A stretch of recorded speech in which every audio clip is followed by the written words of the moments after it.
Bueno, mi nombre es Jorge Campanella y vamos a comenzar con un nuevo video de la unidad número 6. En este caso vamos a trabajar sobre la sección 6.5. Como siempre hacemos, vamos a apoyarnos en una PPT que ya voy a compartir con ustedes. Vamos a ponerle. Ahí está. Bien, el tema que vamos a ver hoy en esta sección es cómo se reparten las ganancias, si existen ganancias y cómo se reparten esas ganancias en el caso de un equilibrio de un mercado competitivo. Ya hemos visto este tema para el caso de un mercado donde comerciábamos bienes diferenciados, ahora lo vamos a hacer para el caso de un mercado competitivo. En este mercado vamos a seguir con el ejemplo por ahora del comercio de pan, donde teníamos panaderos que elaboraban y vendían pan y compradores de pan, ¿no? Ese intercambio que se hacía voluntariamente generaba beneficios tanto para quienes compraban el pan, los consumidores, como para quienes lo producían. En el caso de los primeros, decíamos que la ganancia de ese intercambio venía dada por la diferencia entre la disposición a pagar que tenían los consumidores en relación al precio que en definitiva se terminaba comerciando cada unidad de pan.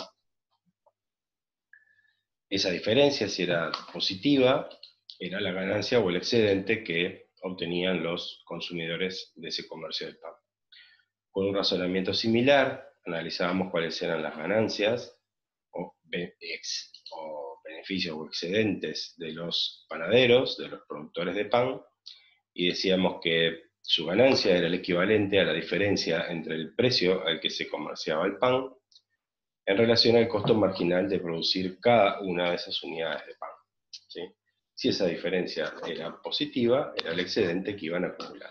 Recuerden que en este caso habíamos, con fines expositivos, habíamos ordenado a los consumidores desde aquellos que tenían una mayor disponibilidad a pagar, con aquellos que tenían menos disponibilidad a pagar, y por tanto, en el caso de los consumidores, aquellos consumidores que se ubicaban más cerca del origen eran los que tenían la disponibilidad a pagar más alta, y los que se ubicaban más lejos del origen, la disponibilidad a pagar iba bajando, ¿sí?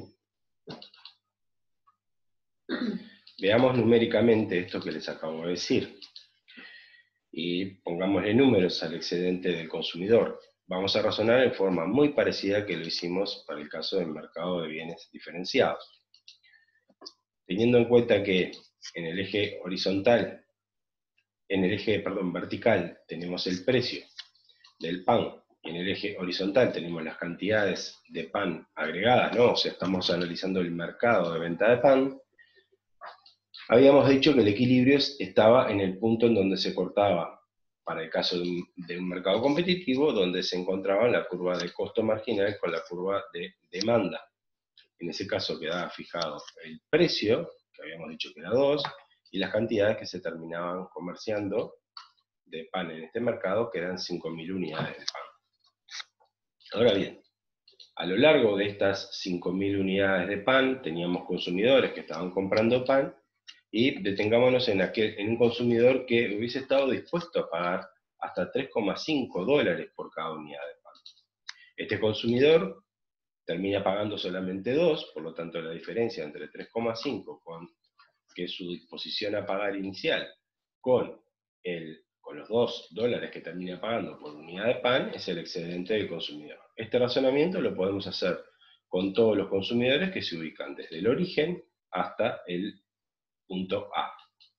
Y vamos, recuerdan, de forma similar que lo hicimos en el capítulo 5, vamos calculando el excedente de cada uno de estos consumidores. Si lo hacemos así, para cada uno de ellos, el excedente agregado de todos los consumidores en el mercado viene dado por el triángulo que está por debajo de la curva de demanda, que tiene como un vértice el punto A, y otro,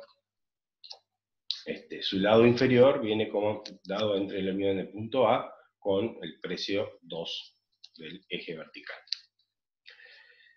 Si hacemos un razonamiento similar para el caso del productor, podemos situarnos en aquel productor que está produciendo la unidad número 2000 de pan. Esta unidad número 2000 al productor le cuesta producirla $1,25. Sin embargo, el precio al que logra colocar esa unidad de pan es a $2.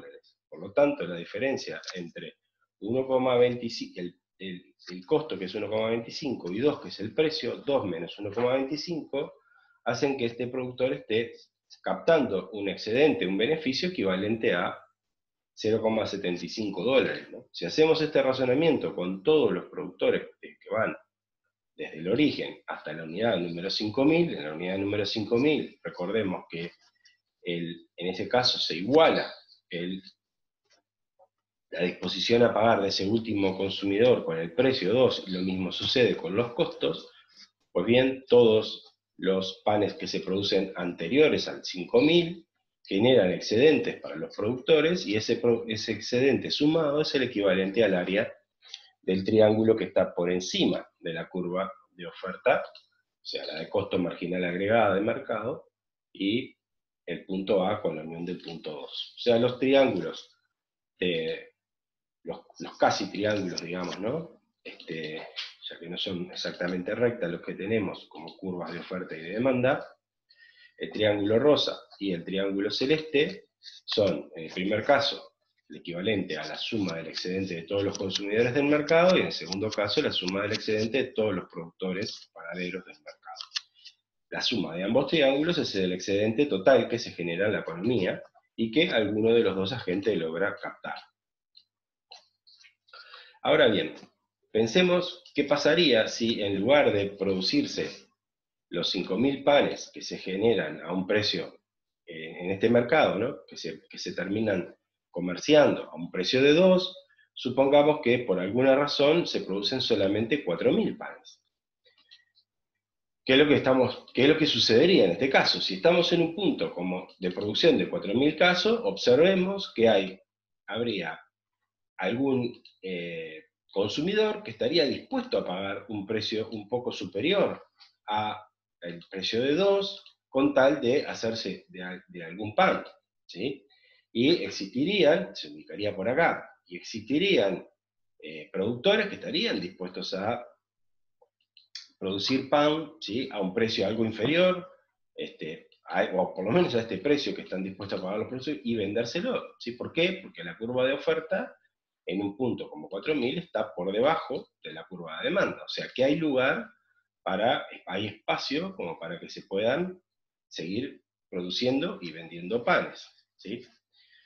Si de suceder algo así, si se estaría negociando, digamos, en una situación en donde solo se producen 4000 panes, hay una parte, analizándolo desde el punto de vista del excedente, hay una parte de este excedente que no logra ser captado por nadie.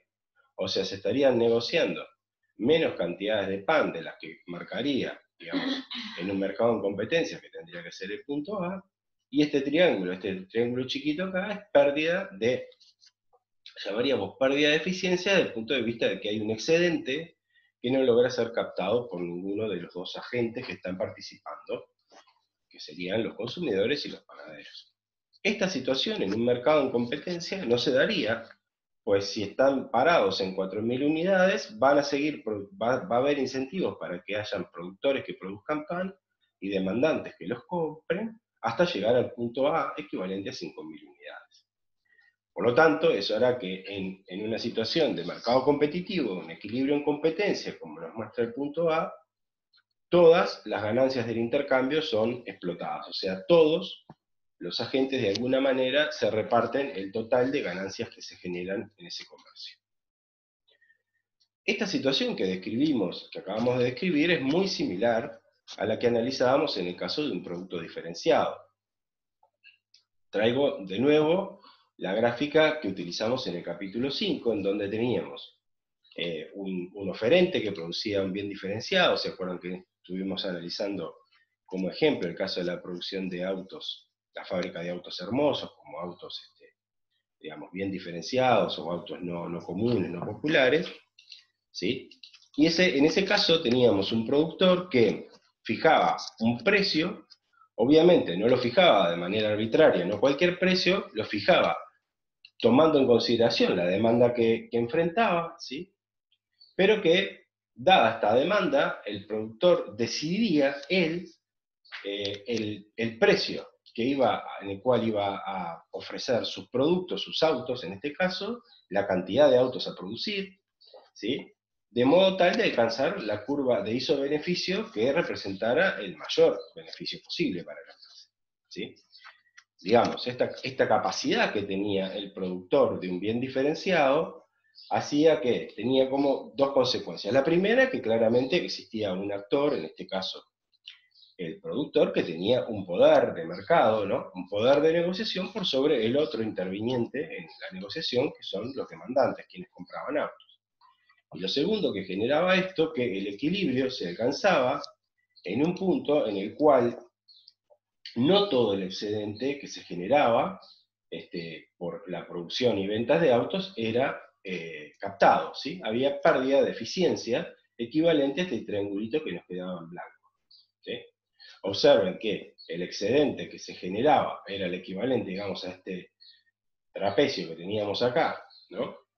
En donde el triangulito superior, o sea, el que va desde el precio al punto de equilibrio, por debajo de la curva de demanda, era el excedente del consumidor, y el otro trapecio en color celeste o lila es el que captaba el productor. Claramente, el excedente que captaba el productor era mayor al excedente que captaba el consumidor, y lo cual, digamos, mostraba como modelo esta capacidad o este poder de negociación que tenía el productor a su favor, ¿sí? Que se traducía en una captura mayor de los excedentes. Esto que se generaba en el caso de un bien diferenciado, ¿no? Donde podía o existía, digamos, asimetrías en el poder de negociación o poder de mercado a favor de uno de los agentes, que era el productor. En el caso de un mercado competitivo, esto no ocurre, ¿sí? En el equilibrio competitivo, ninguno de los participantes, ninguno de los individuos directamente implicados en el mercado, o sea, productores y consumidores, tiene un poder de negociación, ¿sí? No pueden incidir sobre el precio. Son, vamos a ver inmediatamente, son lo que llamamos tomadores de precio. Pero además este equilibrio en competencia, ¿sí? Además de ser un equilibrio en el cual no hay, digamos, posibilidades de que ninguno de los actores tenga un poder de negociación o un poder de mercado, como así sí había en el caso del bien diferenciado. Además, este equilibrio es un equilibrio que es un equilibrio Pareto eficiente, en el sentido de que ninguno de los actores que están involucrados tienen, digamos, incentivos para moverse del punto A. Es más, en el caso de que quieran moverse del punto A, alguno de los participantes saldría perdiendo, ¿sí? Como no hay una mejor situación que la que viene dada por el equilibrio, diríamos que el equilibrio competitivo es un equilibrio Pareto eficiente. Dicho esto así en forma un poco ligera, sin embargo, vamos a requerir al menos 3 supuestos o 3 condiciones, ¿sí?, para que efectivamente un equilibrio en competencia sea un equilibrio Pareto eficiente. La primera, como mencionábamos hace muy poquito, es que ambos, tanto productores como consumidores, sean tomadores de precios, que ninguno de ellos tenga posibilidades de incidir en el mismo, ¿sí? Esto claramente sucede en un mercado en competencia porque, en el caso nuestro del pan, no hay posibilidades que exista algún consumidor que quiera comprar panes a un precio algo inferior a 2, al que fija el precio que fija el equilibrio en competencia. De ser así, habría un consumidor que iría a una panadería y pediría una rebaja, digamos, ¿no? Que le vendan el pan a 1,95. Ese panadero en particular no va a estar dispuesto a venderle a ese consumidor en particular, individual, el pan a 1,95, porque sabe que inmediatamente hay otro consumidor que sí le va a pagar 2 pesos, ¿sí? Por lo tanto, ese consumidor individual no tiene capacidad de poder fijar un precio por debajo. Con un razonamiento análogo podemos pensar lo mismo, de que si hay un panadero avivado que quiere cobrar 2,1 el precio del pan, ningún consumidor individual le va a aceptar esa oferta de quererle comprar un pan a 2,1 a este panadero individual, porque sabe que se mueve medio paso y hay otro panadero que va a venderle el pan por 2 pesos. Por lo tanto, no le va a comprar el pan a 2,10. Ninguno de los actores tiene capacidad, por lo tanto, de mover el precio. Dicho de otra manera, todos los actores en el mercado, todos los consumidores y todos los panaderos, en nuestro ejemplo, son tomadores de precio. El segundo elemento que se agrega a esta condición de que ambos sean tomadores de precio es que los contratos son completos. ¿Qué queremos decir en este caso? Estamos trayendo una idea que es diferente al caso de cuando teníamos los contratos como resultado de la interacción entre empresarios y trabajadores. En ese caso, decíamos que los contratos eran incompletos, ya que el empleador, digamos, sabía cuál era el salario que iba a pagar, esa información aparecía en el contrato con el trabajador la conocía, sin embargo, la contrapartida de esto, que es el esfuerzo del trabajador, esa información no aparecía en el contrato. ¿Sí? Recuerdan que el empleador no conocía cuál iba a ser el esfuerzo que en definitiva iba a terminar haciendo el trabajador por cada unidad de salario pagada por él. Teníamos en ese caso un contrato imperfecto. En este caso, en el caso de un intercambio de bienes o de servicios en el mercado, entre compradores y oferentes, en caso, más aún en el caso competitivo, los contratos son completos, ¿sí? El panadero sabe que lo que él tiene que dar es una unidad de pan, y a cambio de eso va a recibir, en este caso, en nuestro ejemplo, $2, y el comprador sabe que si él entrega $2, va a recibir a cambio una unidad de pan. O sea, los contratos son completos, la información para ambos es transparente. Y por último, el tercer elemento que tenemos que incorporar, o tercer supuesto que necesitamos para que nuestro equilibrio en competencia sea Pareto eficiente, es que las transacciones solo afectan, ¿sí? Cuando estamos hablando de un mercado, en este caso como el de pan, solo afectan a los panaderos y a los compradores de pan, ¿sí? Por ejemplo, y por lo tanto, cuando decimos no hay una mejor situación que la del punto de equilibrio, ¿sí? Porque de movernos de este punto de equilibrio, alguno de ellos estaría peor que antes, nos estamos refiriendo exclusivamente a los panaderos y a los consumidores, a los oferentes y a los consumidores de pan. Pero ¿qué pasaría si consideramos a otros agentes que no aparecen reflejados en este mercado, digamos, ¿no? O sea, otros agentes más allá de los panaderos y de los consumidores de pan. Pensemos, por ejemplo, en la siguiente situación.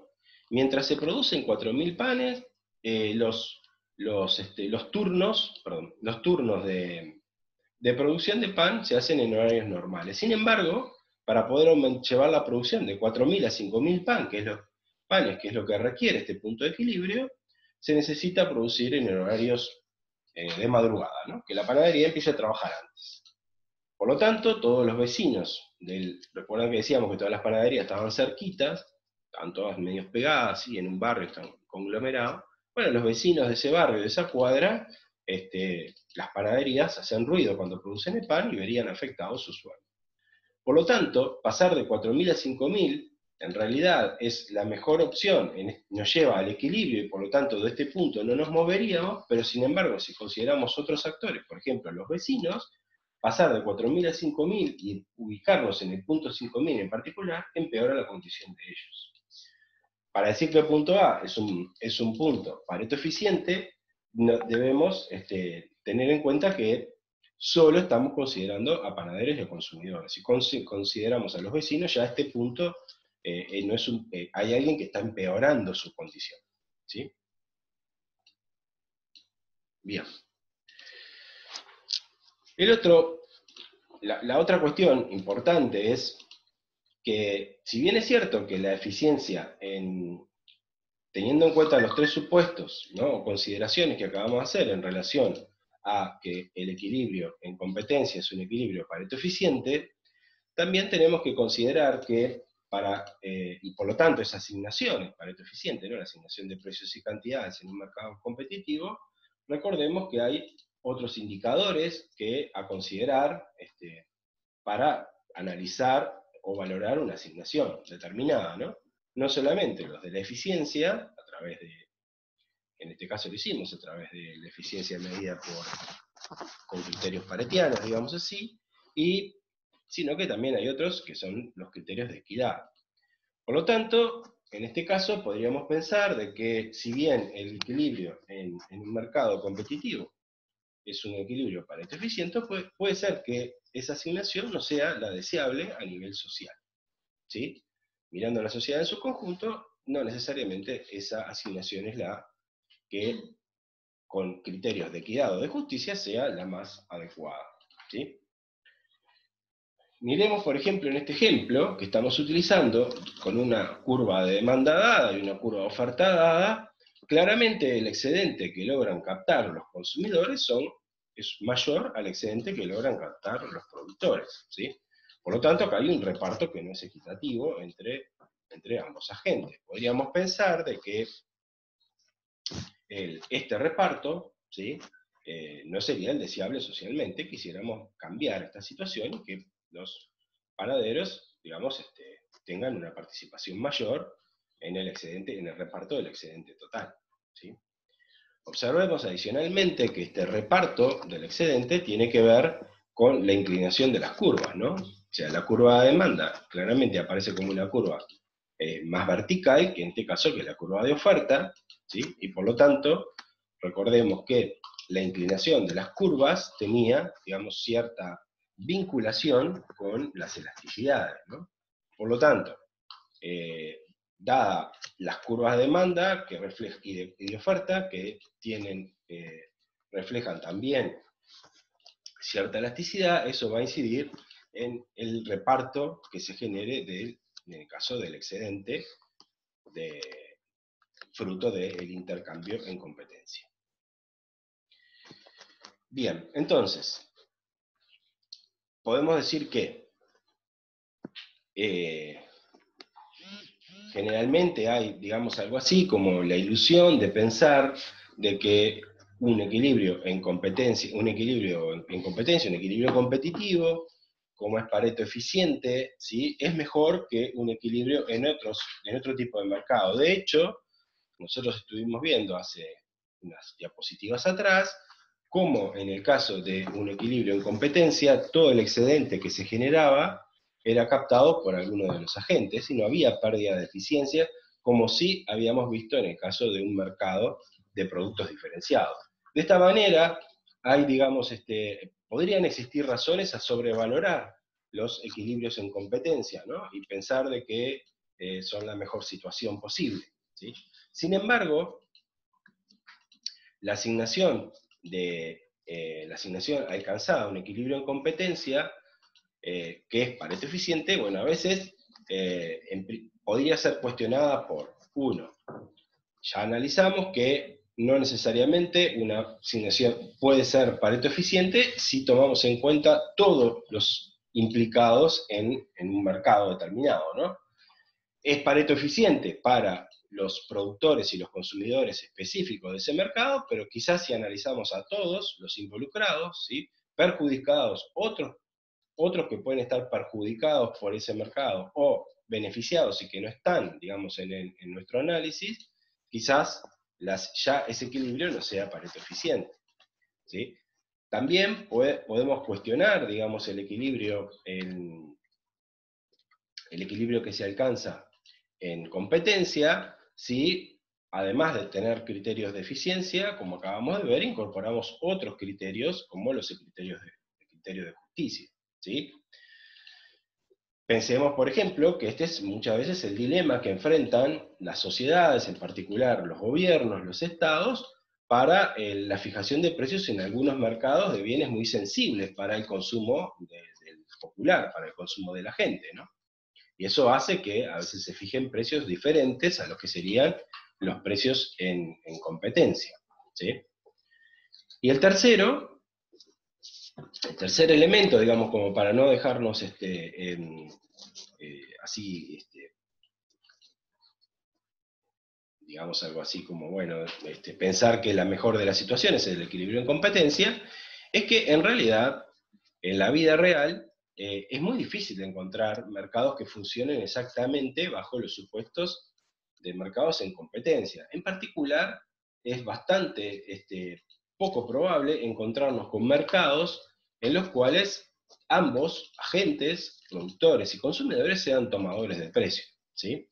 Es, por el contrario, bastante frecuente encontrarnos con mercados en donde existe el poder de negociación y existe poder de mercado, fundamentalmente alojado en los productores, no necesariamente en los consumidores, sobre todo cuando por consumidores entendemos a las personas, ¿no? A la gente. En ese caso, bueno, el poder de negociación por lo general está alojado en los productores. Es decir, es muy poco frecuente encontrarnos con mercados que funcionen bajo el supuesto de, uno de los supuestos de competencia, que es que ambos sean tomadores de precios. Bueno, bien, entonces de esta manera cerramos la sección 6.5, en donde analizamos el reparto o las ganancias por el intercambio que se generan por el intercambio en competencia. En las próximas secciones, en los próximos videos, veremos cómo afectan, cómo se pueden cambios en la demanda o cambios en la oferta pueden afectar el equilibrio en competencia. Pero bueno, eso ya es parte de lo que vamos a ver en la clase en el video que viene.